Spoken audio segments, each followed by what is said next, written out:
Well, it was just the biggest thing I think I'd ever done that any of us had ever done. You know, it's like every scene in this is larger than life. It's like, you know, you start with like a party scene to end all party scenes. That was the hope. Then you're on a battlefield, movie sets shooting at once. Then you're at another party, a snake fight, a crocodile, an elephant. I mean, the whole, you know, it's like we threw everything into this movie, and you know, I wanted it to feel like a ride.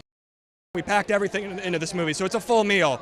So there's a lot in it. So I think you're going to get something different every time you see it. We tried to, even every image, you know, we tried to sort of frame it in depth. So you have foreground and background. You have different stuff going on in the frame at all times. So yeah, there's always something for the eye to look at, and I think every time you watch the movie, you'll see something else to look at, and that's, I think, part of the excitement of it. It was a dream come true. I mean, as a director, you know, it's like a kid in a candy shop. It took a while to assemble the cast. We were casting for about 1.5 years. It's the longest time I've ever spent casting a movie, but it was worth it.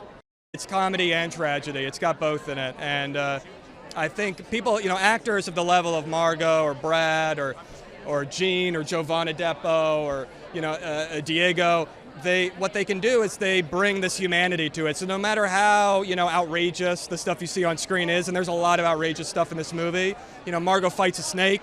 That's outrageous. But she makes you believe it. You see the human being. You see the emotions underneath. That's real acting. That's not many people can pull that off. I started kind of conceiving this movie like 15 years ago. You know, so Hollywood has changed even during the course of writing and making this movie. But yeah, you can't not be aware. You know, releasing this movie right now. You know, there's a ton of parallels, and I think that makes the movie all the more. I think exciting for audiences today. I'd say also the parallels don't just extend to Hollywood today. They extend to every every workplace, industry, art form, way of life today. All over the world, people are feeling like they're in some kind of transition, like the world is changing, like technology is changing our lives. That's what this movie is about. It's about what it feels like to experience that kind of transition.